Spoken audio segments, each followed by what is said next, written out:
Hello दोस्तों, स्वागत है आपका टीएस सेंटर दिल्ली में। मूल अधिकार के सीरीज में ये जो वीडियो है ये है उपचार को लेकर के, संवैधानिक उपचार। जो महत्वपूर्ण अनुच्छेद है, आर्टिकल है, आर्टिकल 32,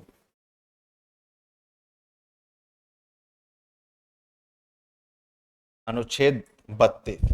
यहां पे एक नए अनुच्छेद की भी चर्चा करेंगे जो कि है अनुच्छेद 226। तो चलिए देखते हैं क्या है ये।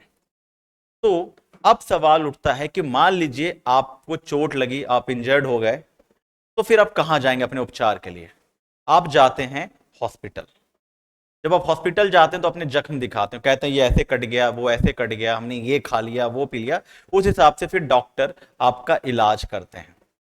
जब आपका इलाज करते हैं फिर आप जाके स्वस्थ महसूस करते हैं। तो ये तो हुआ उस चोट के लिए जो आपको फिजिकली लगा है।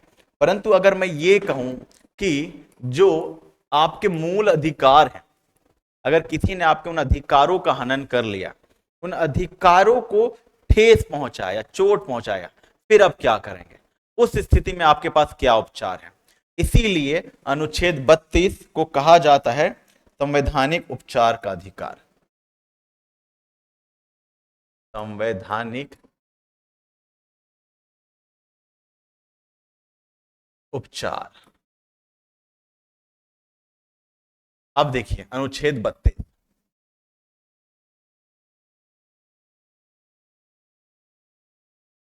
मैंने कहा कि अगर कोई भी व्यक्ति आपके मूल अधिकारों का हनन करता है तो फिर आपके पास उपचार क्या है? तो यहां पर अनुच्छेद 32 नामक एक अधिकार दिया गया है कि आप अपने अधिकारों के लिए रीट, जो शब्दावली है रीट, रीट एक लैटिन टर्म है, रीट। तो यहां पर आप रीट जारी करवाते हैं। एक बड़ी अच्छी मूवी आई थी जय भीम, उस मूवी में बड़ा अच्छा था। अगर आपने नहीं देखा है तो आप जरूर देखिएगा कि उस मूवी में कैसे करके अनुच्छेद 21 के उल्लंघन पर कैसे एक व्यक्ति को पुलिस जबरन गिरफ्तार करती है बिना किसी कारण के, बाद में वो व्यक्ति मारा जाता है और वहां पर हैबियस कॉर्पस, हैबियस कॉर्पस जिसे हिंदी में कहते हैं बंदी प्रत्यक्षीकरण का रीट जारी किया गया। और जब पता चला कि उस व्यक्ति की मृत्यु हो चुकी है पुलिस कस्टडी में, जिसको लीगल टर्म में कस्टोडियल डेथ कहते हैं, वहां पर उन सभी पुलिस वालों के खिलाफ 302 का मुकदमा चला। तो आखिर क्या है ये? आइए इसी को हम सरल शब्दों में समझने की कोशिश करते हैं।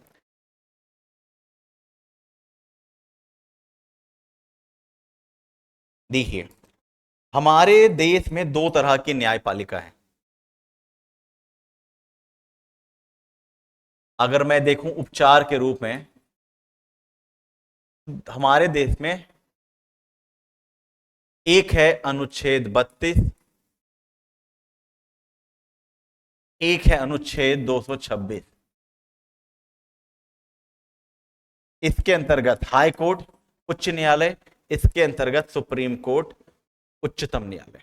तो मैं दोनों को समझाते हुए आपको बताता चलता हूं। मान लीजिए आपके अधिकारों का हनन हो गया। अनुच्छेद 21 के अंतर्गत आपको पुलिस वाले जबरदस्ती उठा के लेके चले गए। 5 प्रकार की रीट होती है, याद रखिएगा। एक होता है हैवियस कॉर्पस, दूसरा होता है प्रोहिबिशन, तीसरा होता है क्यो वारंटो, तीसरा टर्शियरी, और चौथा होता है मैंडमस। मैं शॉर्ट फॉर्म में लिख रहा हूं ताकि आपको जल्द से जल्द अच्छे से समझ में आए। हैबियस कॉर्पस, प्रोहिबिशन, क्यो वारंटो, टर्शियरी, मैंडमस। अब ये दोनों के दृष्टिकोण से हम लोग देखेंगे।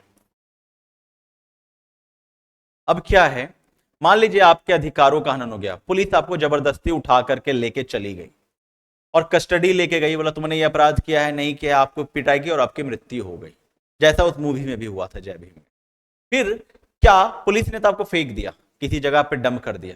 जब घर वाले पूछने आए तो उन्होंने बताया वो तो उसको हमने छोड़ दिया, वो तो भाग गया, वो भाग गया कस्टडी से, हम उसे ढूंढ रहे हैं। 3 दिन के बाद उसकी डेड बॉडी मिलती है और पता चलता है उसकी मृत्यु पिटाई करने से हुई है। अब यहां पर उस व्यक्ति के अनुच्छेद 21 का उल्लंघन होता है। अब हैबियस कॉर्पस क्या कहता है? सशरीर उपस्थित करना। हमने जाकर के रीट याचिका दायर करी कि पुलिस वालों ने इस व्यक्ति को जबरदस्ती घर से उठा के लेके गए थे, इसके खिलाफ कोई अपराध नहीं, इसके खिलाफ कोई एफआईआर नहीं, इसके खिलाफ कोई रिपोर्ट नहीं, फिर पुलिस वाले इसे क्यों उठा के लेके गए। तो वहां पे फिर सवाल उठ करके आया कि क्या पुलिस वाले इसको उचित तरीके से उठाया था या नहीं उठाया था। पुलिस वाले अगर जबरदस्ती उठा के ले गए तो कारण क्या था, तो वो है कहां।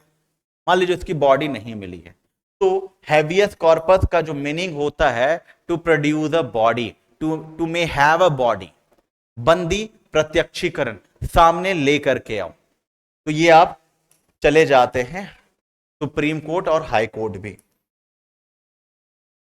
फिर कोर्ट आदेश देती है और पुलिस वाले उसे ढूंढ करके लाते हैं। नहीं लाएंगे तो हम उनके ऊपर 302 का मुकदमा चलाएंगे कि शायद उसकी हत्या कर दी गई है। इसलिए मैंने कहा था आप जय भीम मूवी देखिएगा। तो ये जो सारे हैं प्रोहिबिशन, मान लीजिए प्रोहिबिशन का मतलब था टू प्रोहिबिट, टू स्टॉप। अगर कोई व्यक्ति अपने क्षेत्र, कोई न्यायपालिका अपने क्षेत्राधिकार से बाहर कार्य कर रही है तो उसको नियंत्रित करती है, उसको रोकती है, उसे कहती है do not cross your limit, this is prohibited by upper court, this is quo warranto, quo warranto अर्थात what is your authority, what is your authority. मान लीजिए आपने किसी ऐसे पद को धारण कर लिया जिसकी योग्यता आप में नहीं है, आप उसके क्वालिफिकेशंस को फुलफिल नहीं करते हैं, फिर भी नेपोटिज्म के कॉन्सेप्ट से आपको बैठा दिया गया है, तो और उस पे आपकी योग्यता बनती है कि अगला नियुक्ति आपका होना चाहिए था, तो वहां पे आप क्यो वारंटो एक रीट फाइल करते हैं और उस व्यक्ति विशेष से पूछते हैं व्हाट इज योर अथॉरिटी, आपका अधिकार क्या है इस पद को आसीन करने का। उसी तरीके से सरसरी है, सरसरी का मतलब होता है कि जब निचली न्यायपालिका में कोई वाद लंबित हो और उसका संभवतः अगर संवैधानिक दृष्टिकोण से महत्वपूर्ण हो तो अब ऊपरी न्यायालय, याद रखिए अपर कोर्ट, लोअर कोर्ट से उस फाइल को, उस वाद के मुद्दे को अपने पास मंगवा लेती है, इसे कहते हैं सरसरी। और एक है मैंडमस जिसका मतलब होता है परमादेश। तो वो कहती है परमादेश जब ऊपरी न्यायपालिका किसी व्यक्ति को किसी कार्य को करने के लिए कोई आदेश देती है, परमादेश, वी कमांड यू।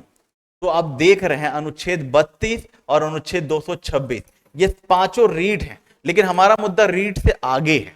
हमने तो इस रीट को चर्चा करी कि आपके किसी भी मूल अधिकारों का हनन होता है तो आप सीधा सुप्रीम कोर्ट और सीधा हाई कोर्ट जा सकते हैं, परंतु दोनों में फर्क क्या है, सुप्रीम कोर्ट और हाई कोर्ट में फर्क क्या है।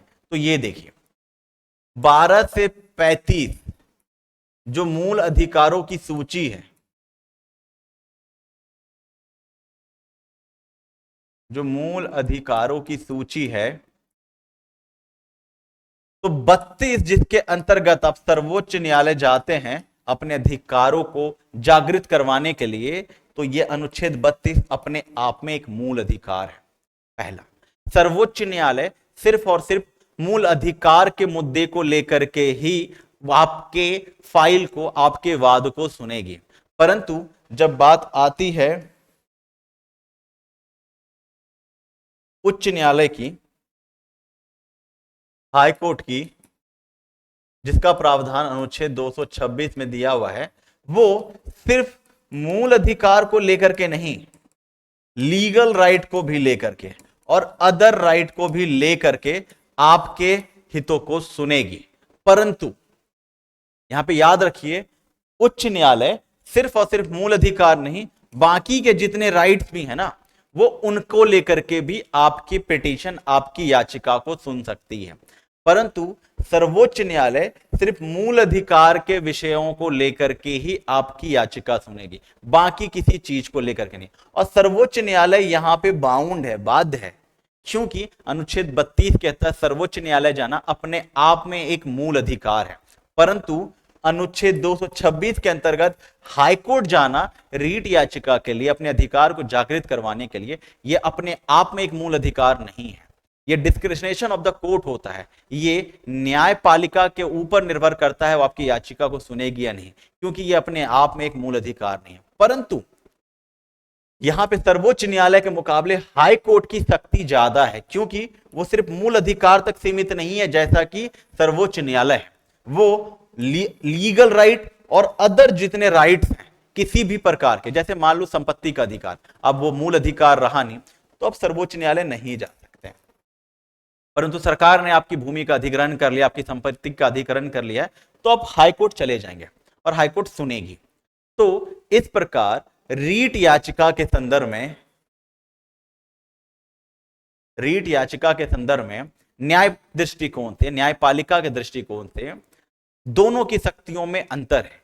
सर्वोच्च न्यायालय जहां मूल अधिकार तक सीमित है, लेकिन सर्वोच्च न्यायालय डायरेक्टली जाना अपने आप में एक मूल अधिकार है, वहीं उच्च न्यायालय के लिए 226 के अंतर्गत यह अपने आप में एक मूल अधिकार नहीं है। परंतु अगर हाईकोर्ट की चर्चा करें तो यह मूल अधिकार के विषयों के साथ साथ अन्य अधिकारों को लेकर के भी आपकी याचिका सुन सकती है, चाहे वो संपत्ति के अधिकार को लेकर के ही क्यों ना हो, जो कि अब मूल अधिकार नहीं रहा।